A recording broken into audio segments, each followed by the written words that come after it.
Bonjour à tous, ici nous sommes à Floirac dans le Lot, l'un des endroits préférés de la section parapente du sport universitaire.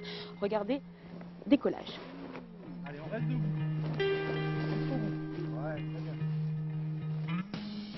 C'est en 1965 que l'ancêtre du parapente voit le jour aux États-Unis. On décolle alors depuis un tremplin de saut à ski.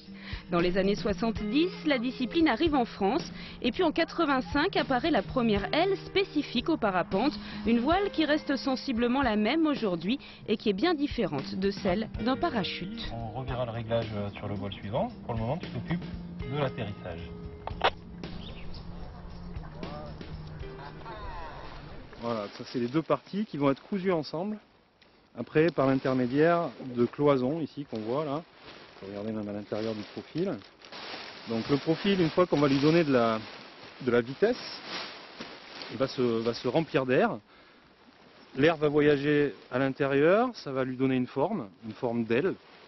Et après, ça marche comme une aile d'avion, c'est-à-dire que ce qui fait que ça vole, c'est le poids de la personne qui est en dessous, et une dépression qui va se créer au-dessus de la voile et une surpression qui va se créer en dessous.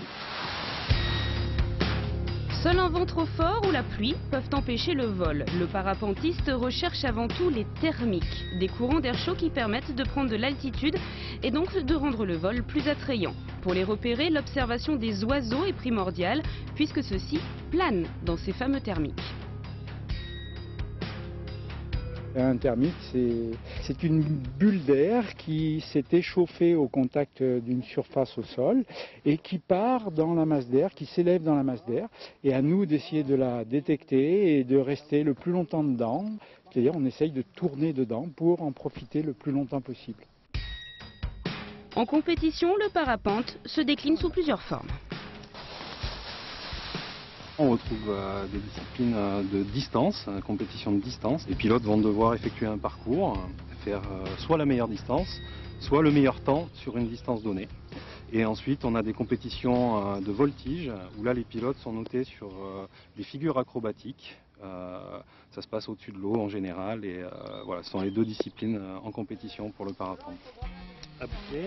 Le parapente peut être débuté dès l'âge de 10 ans. En club, on passe obligatoirement par la pente-école pour apprendre à manipuler l'aile avant de se lancer dans le vide. Tu sens que tu vas être assise comme dans un fauteuil. D'accord. Mais je suis pas du tout serrée à part les sangles, c'est normal. D'accord, ok. Cependant, il est possible, sans se licencier, de faire un baptême en double. Sensation garantie. Promis.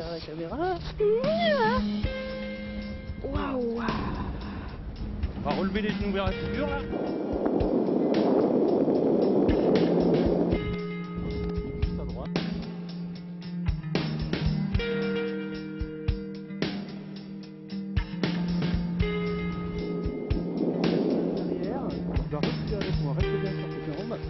Et on va reculer vers la voile, en arrière.